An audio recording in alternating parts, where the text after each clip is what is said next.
বাবা অনেকদিন পর শ্বশুর বাড়ি আসলাম বাবা, দেখি শ্বশুর মশাই, ও শ্বশুর মশাই, এই রে জামাই চলে এসেছে। শ্বশুর মশাই, ও শ্বশুর মশাই। এই রে জামাই চলে এসেছে। আর জামাই এসে মানে খাতির জন্য করতে হবে, আর খাতির জন্য করলে টাকা পয়সা লাগবে। কিন্তু খাতির জন্য করলে তো টাকা পয়সা লাগবে। আমরা তো বাড়িতে না, আমরা তো দিল্লিতে আছি। বাবা কেউ পাইছে না, ফোন করে দেখি। এই রে জামাই ফোন করেছে। হ্যালো, আর জামাই আমরা তো বাড়িতে নেই। হ্যাঁ বাড়িতে নেই, কিন্তু আমি তো আপনাদের বাড়িতে আছি। এ বাবা, আরে জামাই তুমি আসার আগে একবার ফোন করে আসবে তো, আমরা তো সবাই দিল্লি চলে এসেছি। এই বাবা, কি বলছেন, দিল্লি চলে এসেছেন? তাহলে এখন আমি কি ফিরে যাবো? হ্যাঁ বাবা, তাছাড়া আবার কি করবো, তুমি ফিরে যাও, 10-15 দিন পরে এসে। আচ্ছা ঠিক আছে, 10-15 দিন পরই আসবো।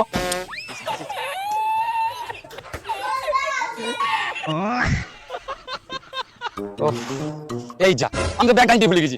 আবার দেখাবো।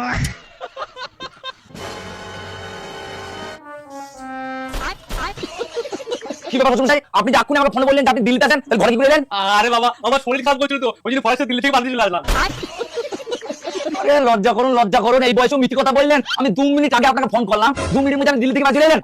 আরে বাবা, 2 মিনিট তো অনেক বেশি। আমি সেকেন্ডের মধ্যে দিল্লি আর সেকেন্ডের মধ্যে ঘরে আসতে পারি। হ্যাঁ, এই কি বলছেন, কি করে? আরে তোমাকে আমি এখনই দেখেছি, আসো তুমি আমার সঙ্গে আসো, এখানে আসো, এখানে আসো। আচ্ছা, এটা কি লেখা আছে বলো দেখি। এটা দিল্লি লেখা আছে, আর এটা কি লেখা আছে? এটা তো ঘর লেখা আছে। তাহলে এই জায়গায় রাখলাম ঘর, আর এই জায়গায় রাখলাম দিল্লি। তাহলে এই চলে গেলাম ঘরে, আর এই চলে গেলাম একসাথে দিল্লি, আবার এই চলে গেলাম একসাথে ঘর, আবার এই চলে গেলাম একসাথে দিল্লি। তাহলে জামাই বলো তো এখন আমি কোথায় আছি? দিল্লিতে আছেন? হ্যাঁ, তাহলে আমি এখন দিল্লিতে আছি। তুমি কি করবে? বাড়িতে পুরো ফাঁকা। তাও এখন বাড়ি চলে যাও, 15 দিন পর আসবা। আপনি নেই তো কি হয়েছেন, শাশুড়ি মাতা আছে। এই টাকা তো শাশুড়ি মা বাড়িতে দিল্লি চলে গেছে। ঠিক আছে, তাহলে আমি এক কাজ করি, 20-25 দিন পরই আসি। এটা তো জানি ঘরে যান, এই আপনি ঘরে দিয়ে খাবার দিন চলে গেলেন।